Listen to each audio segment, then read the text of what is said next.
Yo, right here in the small box. If you have the network Instagram page, you probably saw that reel on my story as well, with a lot of other ones. So, but yeah, we're gonna go ahead and get started. We're gonna go ahead and lock in. As you can see, we got the Curtissking, the king of the DIYers. So let's go ahead and lock in, get started. Y'all do know how we do this, right? So let's make it happen. Let's go. Yo, you, right here in the small box, right here in the small box. Welcome back to Flex Mob Reactions, only on the Flexing My Network. I'm Flex. Welcome back to the channel. Jermaine Dupree says AI might be exactly what music needed. I don't want to waste no more time. After reading a title like that, we need to dive in. Like, comment, share, subscribe. Let me know what you think about the video. Drop a comment down below. Let me know what's about the reaction. Hit that notification bell so you get notified when I drop my videos or when I'm live, like right now. And let's get started. Wire. DIYers, a name that has sparked a bit of controversy. A legend in the game, in Jermaine Dupree, had something to say about AI and what he feels like is going to be ultimately a benefit to singers. And it's not the kind of take that I would think he would take.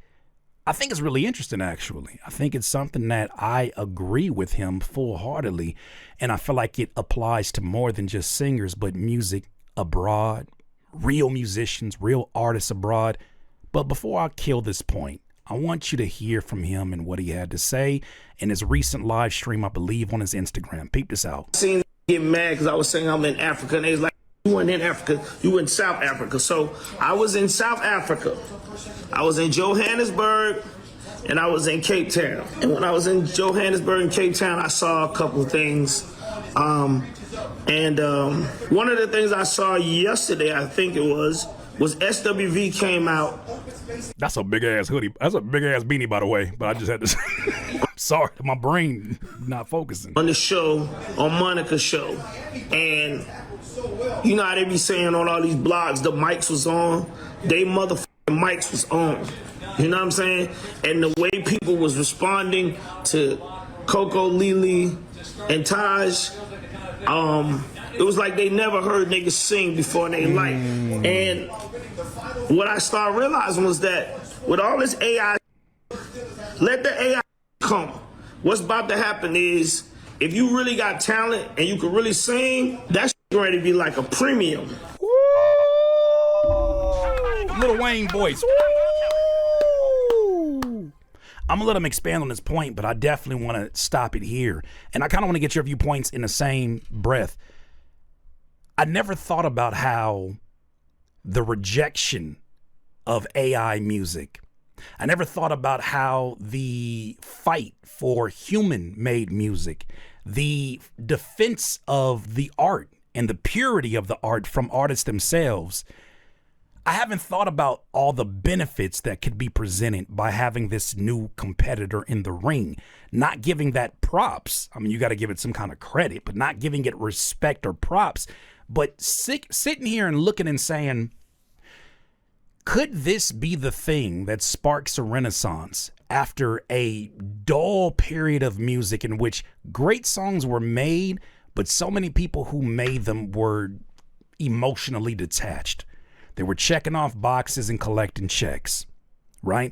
Music itself just got to a really dull place where singers weren't even singing and hitting like the Mariah Carey high notes, even though she in the 1 percentile who can do that. But singers wasn't singing anymore. Matter of fact, they started to make music. I saw this in an Instagram post. Singers became versions of their fans. What do you mean?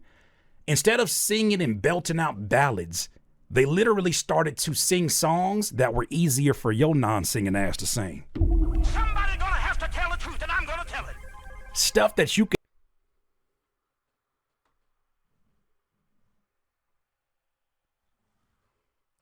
Damn. Damn.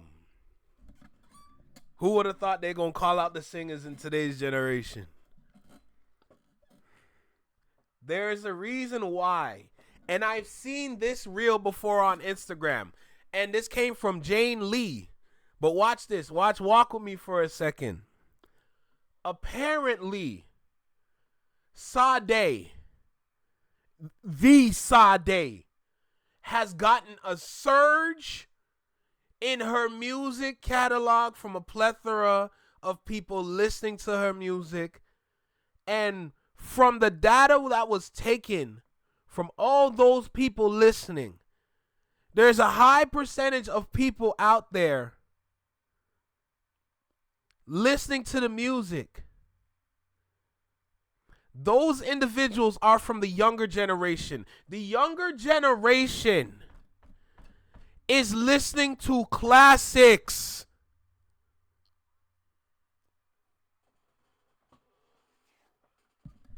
The data is all there. It's easy to find on Google. The younger generation is listening to the classics.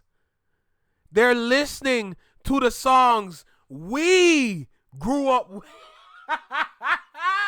Hey, you can't trap forever. You can't drill forever. It gets stressful. Sometimes you might need to listen to some Mario.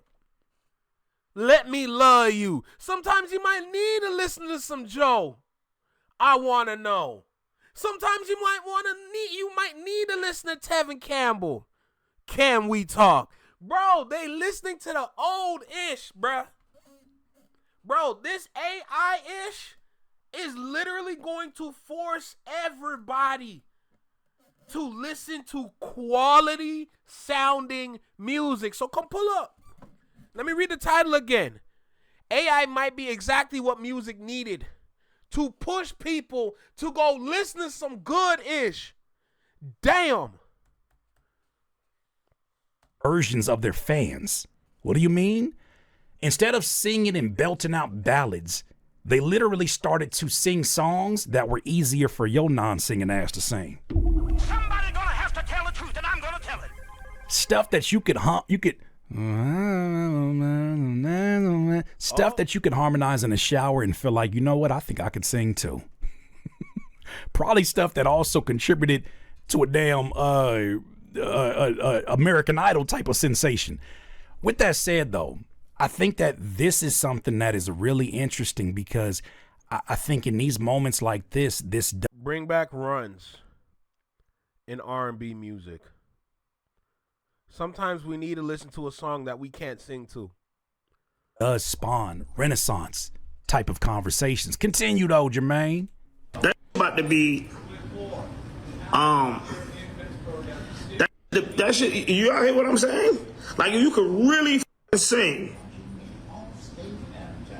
if you could really sing, like Fantasia, goddamn Luther Vandross, like motherfuckers who used to really sing. If you could sing like that in this time period that we about to go in, you're about to be treated the best you have ever been treated in your life. We about to see singers get treated like the Prince of Zamunda. Because now people are making confirmations, man. I love this point so much from Jermaine Dupri. Hey, Jordan, that's a fact. Bring back real R&B, period. We had the conversation before. What happened to that baby making music? You think we would have single mothers if we had more baby making music? Let me tell you something. Half the music that we have today, it don't do nothing for us. Sorry, I just told the truth. Half the music that a lot of us listen to from these current artists, they do nothing for us. It just make everybody angry. Music, they make everybody mad. Got everybody in their feeling. For what? Man, y'all, like a lot of people, I'm not saying everybody, but a lot of people forgot how to love. And funny enough, music back then, R&B back then. And we don't need to stay on R&B. This can apply to rap too. But R&B back then, it taught you how to love. It gave you instructions on how to feel. It gave you instructions. It was like a manual on how to find that significant other. And they got rid of the formula. Bring that back. Bring it back. People are now caring about things like, yeah, I'm proud of you for releasing a new song. Who made that artwork? Who made that artwork? Is that some chat GPT shit? Is that AI? Dog, do you know about the poisoning of the Memphis waters that is doing? Oh. Hey, bro, like, do you know that is something that is not ethical because they clawed it from actual graphic designers without their permission? You know that's plagiarism, right? These are the kind of conversations that are happening to the point where you got rappers who never even tagged their graphic designers, who are now bringing them up to the forefront. That sounds like the world kind of corrected itself, even after a terrible decision and letting this AI shit run free. Sounds like the world doing what it always does. It's illogical things that human beings do. It's starting to correct itself a bit. And people are coming and getting their credit that should have had their credit. Singers who have sat in the background and tried to figure out how to make music that was less Is that the Drake effect? I can sing, but like, I'm not a singer. Is that the Drake effect, by the way? You let me know what you think of that. Yo, Jordan, I ain't gonna hold you. You might be right. God damn. Because basically the idea is that I can sing so well. I can sing so exceptionally well. But in today's world, I don't need to sing that well to make the sales. Make it make sense. Yo. All these singers who sat in the background and they weren't Jordan, able to, dumb down or limit their craft enough so that it could be consumed by absolute fucking zombies who don't care about the emotional connection to music, who are just using the music in the background to be another distraction from all the damn screens that are inside that are around their faces. For people who just want it to just be background noise and they don't have a connection to it. They don't care about the linear notes. They don't go through the lyrics. They don't care about none of that shit. This shit is just another distraction amongst so many other dopamine spiking distractions. They deserve to get paid premium in this era, because now when people confirm and say, wait a minute, dog, we need a real singer on this. I get it. That Suno singer sound cool and all of that. I really want Keisha Cole for real. I don't want no xaniamonet at the house. Somebody gonna have to tell the truth, and I'm gonna tell. Okay, I'm sorry. I'm straying. Like, motherfuckers gonna be acting crazy when they see a motherfucker actually sing. Like Dondria, like motherfuckers who really could sing, they are really getting ready to be treated in a way that, like, a premium. And I think I honestly believe that's the best space for music ever. We get ready to go into a space where music will really be treated like it's supposed to be treated. Yeah, Zamunda. That's where I came from, Zamunda. Yeah, we're approaching an age also, too, where these artists get their ownership back. There's a lot of singers that got taken advantage of. There's a lot of songwriters that got taken advantage of. There's a lot of people who contributed to hit songs, but their bank accounts are not reflective of the hit-making abilities that they have. Their bank account doesn't line up. I remember talking to a producer who said that he was on his lunch break while he watched 106 in Park, and the song that he produced was #1 on the list. And he talked to a coworker of his who was like, man, I love that song. He was like, I produced that. And then he looked at him and said, no, you didn't. He was like, why are you here? You didn't produce that song. And he could not believe that this was his reality. And I feel like that's it for so many people. But now, I told y'all this months ago, that was part of the shift, is that this goes beyond the battle. This is about people getting tired of being force-fed. TikTok content creators being put in place of actual artists. Bro, I swear on my life, I said the same shit. I swear on my life, I said the same shit. People are tired of being forced. People are tired of being conditioned to listen to something that's subpar. I swear to God, I said this shit. The Cash Me Outside girl, like entertaining, she did her thing, and she even got to the point, Bad Bobby or whatever her name is, she even got to the point where I think she aligned with some writers and started to like really kind of, do some shit. But that was a process in which a label got involved and paid out millions. You know what I'm saying? Like LeAngelo Ball just got paid out millions. And he spent the majority of his life playing basketball. This is the era we're coming out of where you got to imagine it's like the equivalent of taking all the actors that you can from low budget movies and putting them in blockbuster films and wondering, why is the quality of acting going down? What's going on with these movies? Well, when you put people who haven't studied the craft and are doing the bare minimum because they have bare budgets and bare training, this is what you get. And that's what the music industry did to hip hop. So I'm with him. I think, and R&B. I believe full-heartedly that is going to be part of the benefit for artists now, especially those that are going direct to consumer. Shout out to Punch. Punch made this statement, and I feel like it's loosely based on what I've been talking about right now, which is he asked a question after leaving a studio, right? Put this on Twitter, and a lot of folks kind of chimed in, specifically Wale. He said, how important is it to love what you do? What's good, Anita? How you doing, Anita Jones? I think this is the first time I see you on this channel.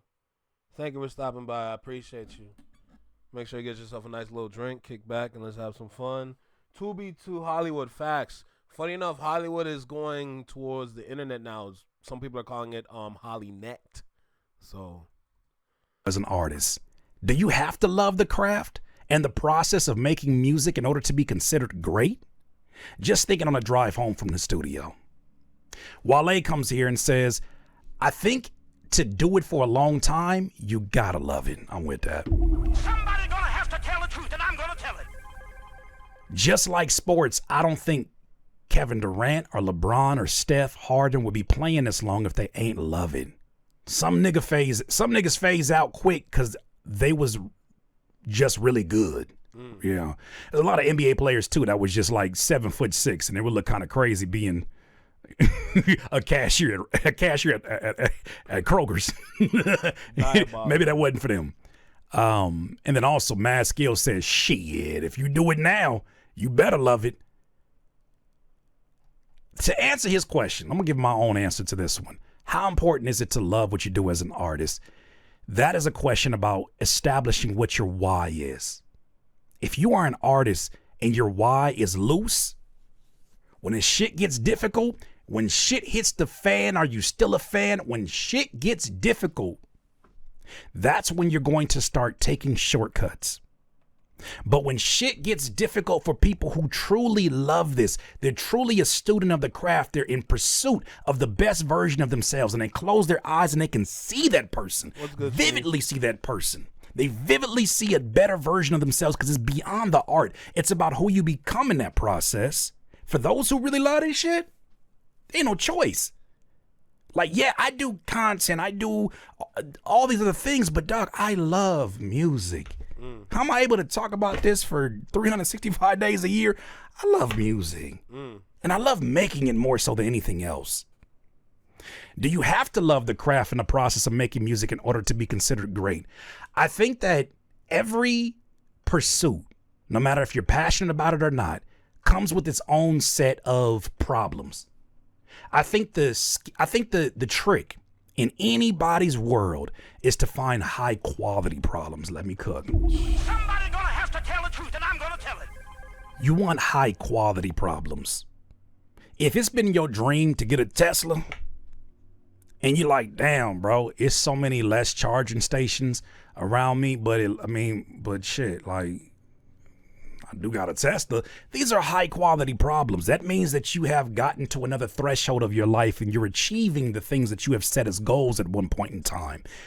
The fact that we get to, I would tell any artist, if you're not able to replace your I have to make another song, I have to go through the process of mixing, I have to make content, question that and replace that I have to with I get to. All this shit changes immediately. Dog, I lived another day and I get to make music? Dog, I live in a country that allows me the privilege to just sit here, throw some kicks and snares together, and I can sell it and somebody will buy it? Wait. I can just build a career solo, DIY, independent, and people will pay me for my verses, for my thoughts? Oh, I get to. Not I have to, I get to. I think that the greats... It's the same thing when it comes down to like certain things that you traditionally say, oh, it's just too hard to get things done. No. Nothing is never too difficult. You're just not understanding your situation. As soon as you change your thinking and acquire the knowledge that you need to be successful, a lot of things get easier. I think that's what you learn. Now, me personally, I don't really do the whole therapy thing because my head is already on my shoulders. When life get tough, we figure it out and we keep moving, right? But to change that level of thinking, you got to do what you need to do. If you're complaining and then you're an artist, you're working backwards because you're putting shackles on yourself by being stressed out by the little things. You know this is difficult. You know this is hard to do. You know this is a challenge. So what's the point in thinking that way, knowing that as long as you continue to work and you are blessed with a community, you're blessed with an audience, bro, you got to keep going, bro. Same thing with YouTubers. You got to keep going. I know for a fact YouTube's future is going to be bright. There's been a numerous amount of changes happening behind the scenes. And we're slowly getting the news. YouTube's future is going to be bright. Speak it into fruition. Speak it into existence. And don't just speak it into existence and not work, because you still got to work at the end of the day. Let's make that clear. But come on, we know how this works. Don't even look at it as a chore. I think the greats look at it and say, what other option is there? I don't know how to not love music. Right? And this is less of a response to what Punch is saying, but just in general, I don't know how to not love music. I don't know what it looks like without music. I can't go check the mail without music playing.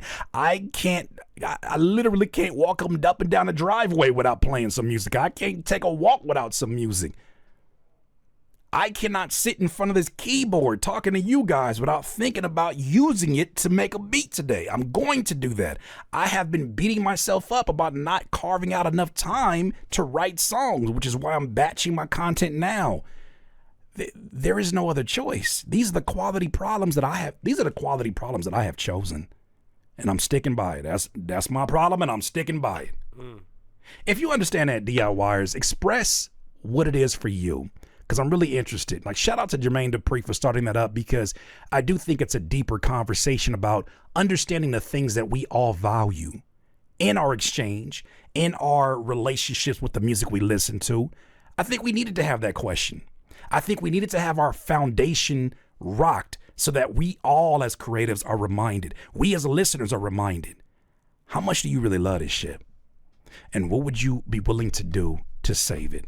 Because when you're zombified, right, when you're Spotified, when it's a passive listening experience, who cares if I'm listening to AI versus listening to a real human being? But when you're engaged, there's no way in hell you let that artificial version replace the real deal. Those are my thoughts, though, DIYers. You let me know what you think. DIYers, if you enjoyed this content, make sure that you hit the like button and maybe even consider subscribing. Come on, man. Stop being greedy. Peace.